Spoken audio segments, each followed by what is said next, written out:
Well, hello, it's Heidi. Today we are going to make and talk all about Turkish coffee. Stay tuned. Well,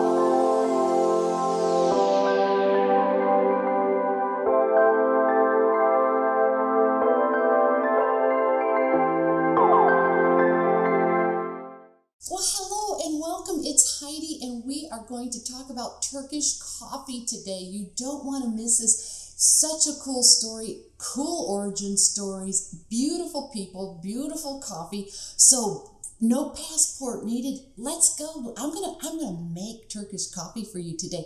So I'd be so grateful if you'd like this video. Please subscribe to my channel and drop me a comment.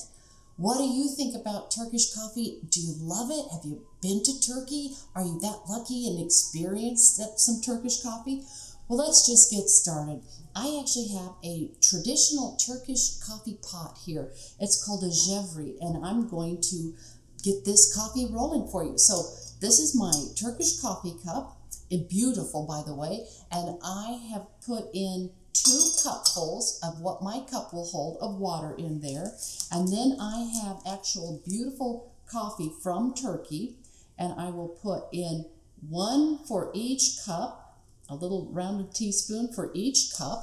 And then I'm going to put this away, and then I'm going to stir this, and I like it a little bit sweet, so I'm just going to put in 1 sugar cube.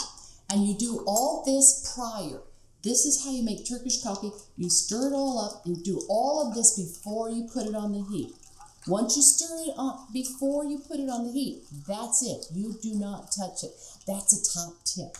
Okay, so we've got the coffee in the water, and I've used filtered water, by the way, to make sure the water is really very nice. And now I'm going to put it over some heat. And here's another trick. The heat is medium. Do not rush your Turkish coffee. No, we want this to be over medium heat. So we don't let it come to a full boil, because that makes it very bitter. So if you had Turkish coffee and you said, oh, it was so bitter, it was probably not prepared beautifully. And if you've been to Istanbul or any beautiful city in Turkey, and maybe you've had turkey in some of the little coffee stalls, and you'll see they have very hot sand instead of open flames, which makes a lot of sense, right? In a crowded area, very hot sand, and the jevri is put into this hot sand. Okay, so we are just going to start talking about Turkish coffee. And so Turkey, yes, the Ottoman Empire. Okay, so coffee, if you watched my other video, the history of coffee, we'll put a link below. It is coffee.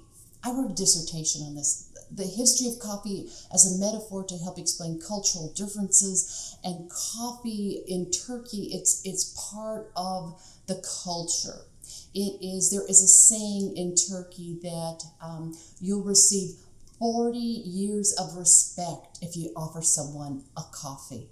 It is that big a deal. Coffee has been around for a very, very long time. Okay, coffee is a Muslim invention, and it was originated in Ethiopia, found its way to Yemen, and there a very lovely mystic sect of Islam called the Sufis. Oh, those lovely people, the Sufis. They were the whirling dervishes. Well, the Sufis, they really perfected coffee, and it's a whole story. Please watch my coffee video. You get the whole story on the Sufis. We owe them a lot.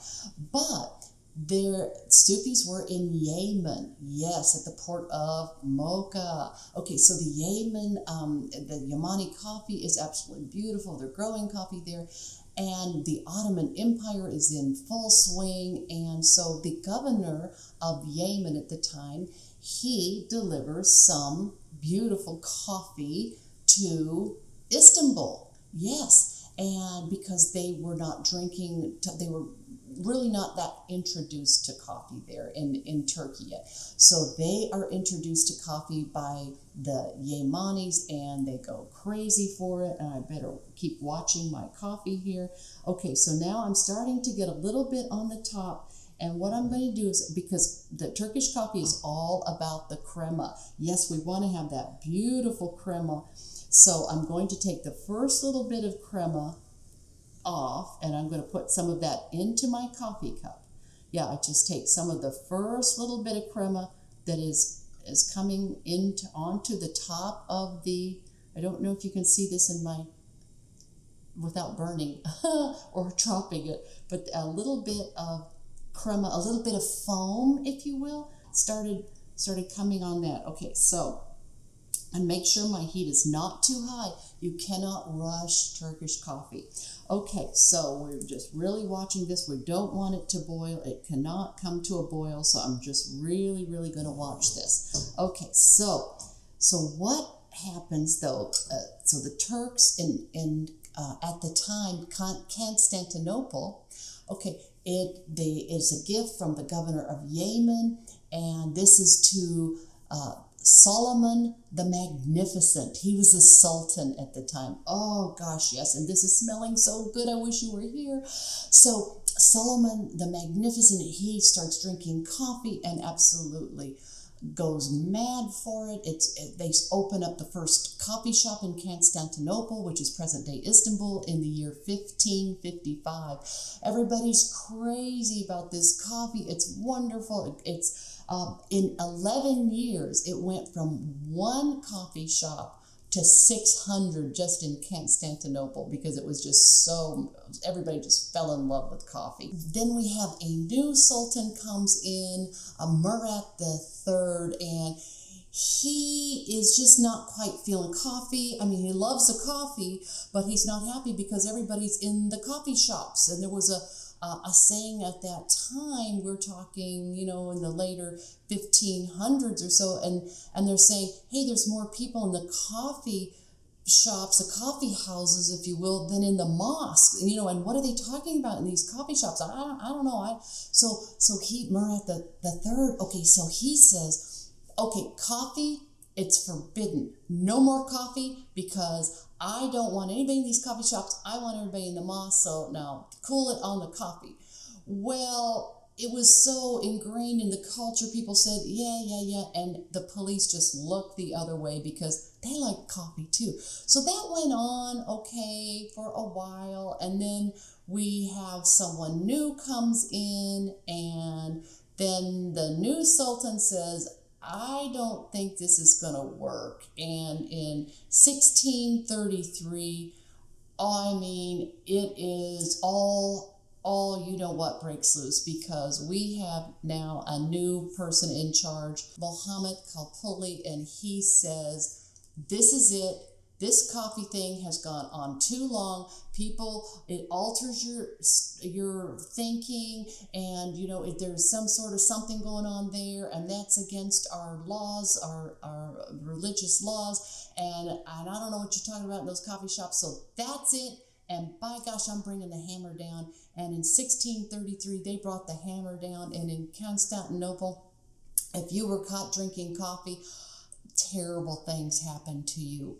Oh, terrible things. But I'll just tell you one terrible thing was they would put you in a leather bag, sew the top of it shut, and throw you into the Bosphorus. Oh, or if you had a coffee shop, they burnt it to the ground. They burnt up all the coffee. It was just terrible.